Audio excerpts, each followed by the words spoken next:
Gate में। अच्छा, इनका एक बार मिशन साहब का नंबर दो। आदाब। जमाल मिर्ज़ा साहब, जनाब मिशन नकवी साहब, निशा जी, मनोज साहब, फिरदौस और हमारे जावेद भाई, जावेद नवाब साहब और यहाँ पर मुअज़्ज़िज़ हाज़रीन, ये हमारे लिए बड़ी फ़ख्र की बात है कि Sajjad educational and welfare society ने हमें मदऊ किया है कि आज ये माह इनका APJ अब्दुल कलाम जनाब जो हम लोगों के 11वें प्रेसिडेंट थे, उनके माह विलादत का ये मतलब माह है उनके विलादत का। और समझिए कि 15 सितंबर को उनकी विलादत हुई थी 1931 में, और ये वही महीना चल रहा है। तो उनके इसके ऑनर में ये एक प्रोग्राम जो है मुनक़्क़िद किया गया है।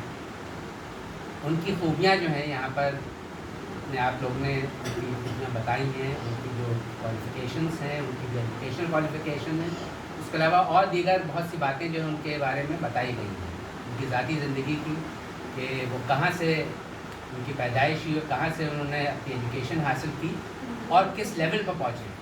मतलब he was considered to be the first person of India. वो हिंदुस्तान के पहले शख्स रहे, मतलब कि जो प्रेसिडेंट ऑफ इंडिया होता है वो मुल्क का पहला आदमी होता है। Is considered to be the first person of India. जनाब मनोज साहब से गुजारिश है कोई तशरीफ लाएं, अपना ख्याल पेश।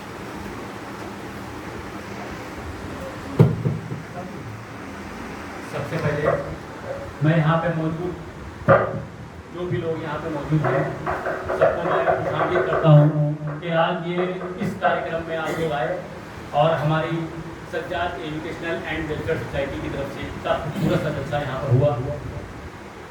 मैं ये बताना चाहता हूँ कि आज जिनके लिए हम यहाँ पर मौजूद हैं,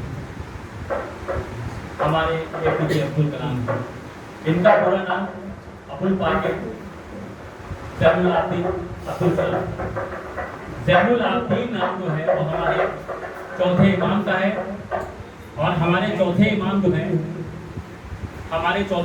जो हैं उनका किरदार ऐसा है कि शायद मुझे लगता है कि हमारे APJ अब्दुल कलाम जी ने उसी किरदार पे अपनी पूरी ज़िंदगी गुजारी। और इनके वालिद एक नाविक थे।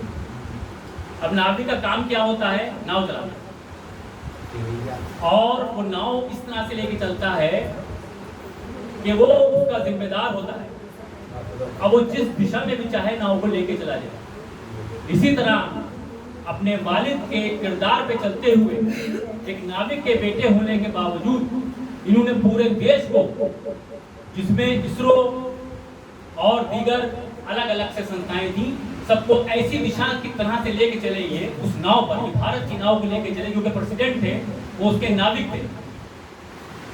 प्रेसिडेंट ही हमारे देश का प्रथम नागरिक होता है, तो पूरे देश को ऐसी दिशा दी उन्होंने। जब वो राष्ट्रपति बने 2002 से लेकर के 2007 तक 5 साल हमारे राष्ट्रपति रहे, और इस बीच में उन्होंने ऐसी दिशा दी, प्रथम बार जब चुने गए वो 2 साल के लिए, तो उन्होंने ऐसी दिशा दी कि देश कहां से कहां पहुंच गया। ईमानदारी के मामले में हर जगह वो बहुत आगे थे। अब ये आप देखिए कि सोचने की बात है, उन्होंने कहा कि आप बंद आंखों से सपने मत देखिए, खुली आंखों से सपने देखिए। और खुली आंखों से सपने देखने का क्या मतलब था? उनका मतलब ये था कि आप जागते रहिए और सामने देखिए कि आप जो वर्तमान समय में जी रहे हैं उसके हिसाब से आप देश को क्या फायदा पहुंचा सकते हैं और देश के लिए आप क्या कर सकते हैं। आंखें बंद करके सो जाना अच्छी बात नहीं। तो जिस तरह से उन्होंने पूरी जिंदगी गुजारी ईमानदारी और शराफत के साथ, और जो उन्होंने मैसेज दिया और जो कुछ भी उन्होंने वैज्ञानिक आविष्कार किए वो आज भी लाजवाब हैं। आज भी हिंदुस्तान का जो है वो सिर जो है पूरे विश्व में सबसे ऊंचा इसलिए है कि उनको हमारे एक ऐसे राष्ट्रपति मिले जो बहुत बड़े वैज्ञानिक भी थे।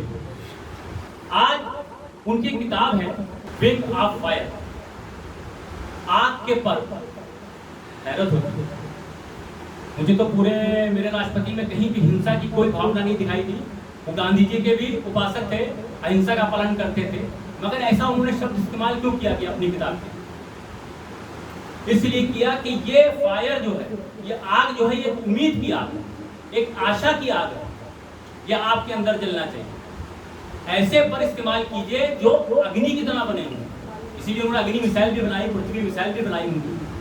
उनका कहना यह था कि आपके इरादे अग्नि के बने होने चाहिए। आप काम अग्नि लगाने वाला मत करें, आप देश में नफरत मत फैलाएं, बल्कि अपने किरदार से, अपने काम से आप इस तरह से और इतनी तेजी के साथ, आपके पास वक्त नहीं है, तेजी के साथ उसको करते हुए बिल्कुल अग्नि की तरह, जिस तरह की आग जो है वो कुछ मिनटों में सब कुछ जला के राख कर देती है, उसी तरह आप अपने अरमान, अपने इरादे इतनी बुलंदी पे ले जाएं और इतनी तेजी के साथ आप अपना काम करें कि आपका मकसद हल हो जाए। तो यहाँ अग्नि है आशा के लिए, यानी उम्मीद के लिए। तो हम सब यही उम्मीद करते हैं कि गांधी को यहाँ के पढ़ने वाले लोग हमारे APJ अब्दुल कलाम जी को पढ़ें और समझें, और खासकर बच्चों के लिए कि वो उनको अपना आदर्श बनाएं और धर्म और जाति से ऊपर उठ करके सब कोई, और ये बात हकीकत है, उनके जनाजे में 2015 में, तो उस वक्त यकीन मानिए कि बच्चे रो रहे और उसमें कोई धर्म जाति की बात नहीं, सबने उनको खिराज अकीदत पेश की। और वो जो बच्चे थे वो हर धर्म के थे, वो इतना चाहते थे उनको। जो राष्ट्रपति अगर कुर्सियां उनकी ऊंची रख दी जाए तो मन से वो कुर्सी हटा कर कहें बराबर की कुर्सी रखिए कि हमारे चौथे इमाम ज़ैनुल आबदीन की ज़िंदगी पर उन्होंने पूरी की पूरी तरह अपनी ज़िंदगी निछावर की और गुजर की। और साथ में मैं ये भी बताना चाहता हूँ कि हमारे ज़ैनुल आबदीन का एक नाम इमाम सज्जाद भी, और मज़े की बात यह है कि हमारी society Sajjad educational and welfare society का नाम भी सज्जाद से शुरू हुआ।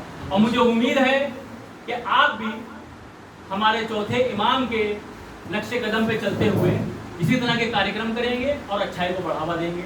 जय हिंद, जय भारत।